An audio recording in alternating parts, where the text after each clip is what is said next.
Hello, my name is Maurice Dumpson. In my presentation, Our DNA explores the complex relationship between decolonization, the Negro, and abolition in American education. So to start this work, we're going to define and dissect decolonization, the Negro, and abolition. When we look at the dictionary definition of decolonization, it refers to colonies becoming independent of colonizing countries.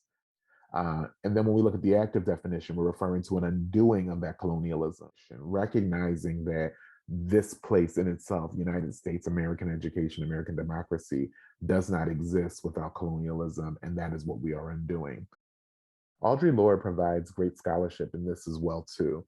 For the master's tools will never dismantle the master's house. They may allow us to temporarily beat him at his own game, but they will never enable us to bring genuine change.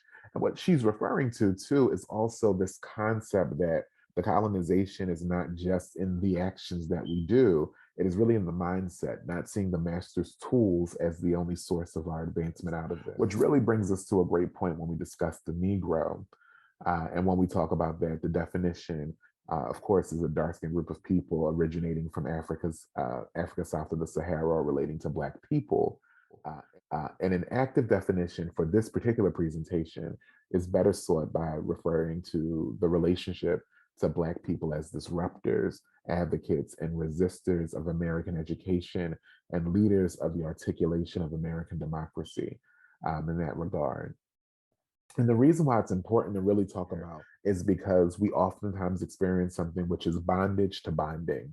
The bondage of enslaved people immediately gets pushed toward, the bonding that Black folks have with Americana and, becoming a part of the middle class, becoming capitalist, neoliberalism, things of that nature. And that is something that's very harmful because it really denies us from having the instructive value of history to be able to be seen. Uh, you can't have this conversation without bringing in the light of Dr. Carter G. Woodson. The thought of the inferiority of the Negro is drilled into him in almost every class he enters and every book he reads. And this level of misconception, similar to what we're talking about with bondage to bonding, is continual. Think about the misconceptions of the Negro's contribution to our own freedom. Uh, Abraham Lincoln as the freer of slaves, when really, in fact, Black folks had been invested inside of what is called the Black freedom struggle for years, prior for that, decades, centuries, to be quite honest. Even with the burning of Jamestown after Bacon's Rebellion, we recognize that that is a part of the Black freedom struggle. And even when we think about more local understandings like the March on Washington with Dr. King, we recognize that that was the March on Washington for jobs and freedom. And oftentimes that full language is not also met because it would, further explain that there was an economic and a justice concern and a humane concern that was really being fought for. And this idea of, Black folks always teaching themselves out of these situations and never being docile to the systems is also reflected in Heather Andrea Williams' book, Self-Taught African American Education in Slavery and Freedom, where she writes, enslaved people, Williams contends, place great value in the practical power of literacy, whether it was to enable them to read the Bible for themselves or to keep informed of the abolition movement and later the progress of the Civil War through creative and subversive means to acquire literacy. And when slavery ended, they became the first teachers of other freed people. This is a very important context because it reminds us that Black folks were always fighting out of these systems, which is a great way to also honor this idea of radical Black leftists. That rebellion, that freedom struggle is birthed from out of radical Black, empowerment in that way. We think of people that we may know of more modern day as Audre Lorde, Angela Davis, Cedric Robinson, Greg Carr, Kwame Ture, Marsha P. Johnson are all leftists that felt like these systems really didn't have space for us, and we have to think beyond them.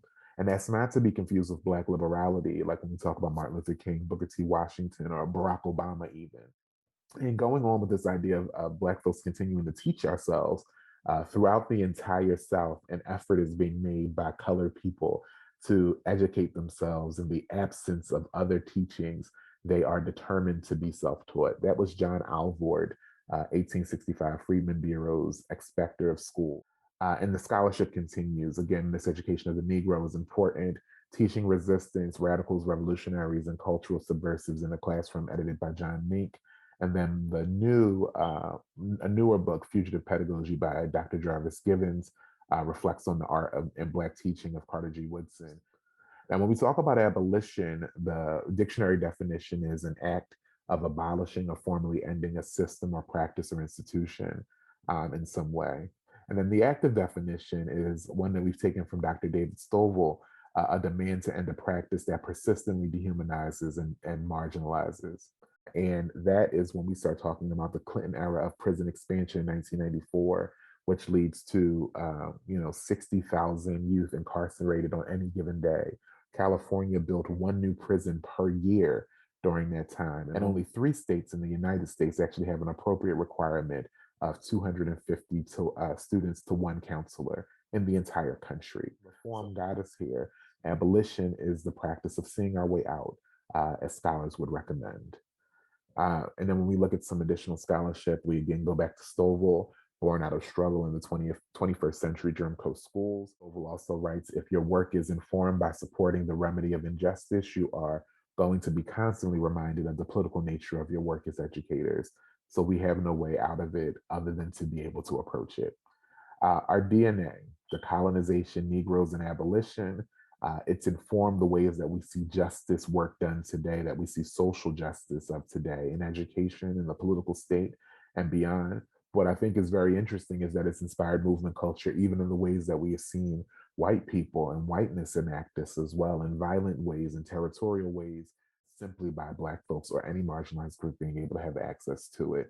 So the ways that we even see Americana today have been informed largely, not solely, by Black thought, Black leadership, the ideas of the colonization, the Negro, and abolition. And that's all I have. Thank you.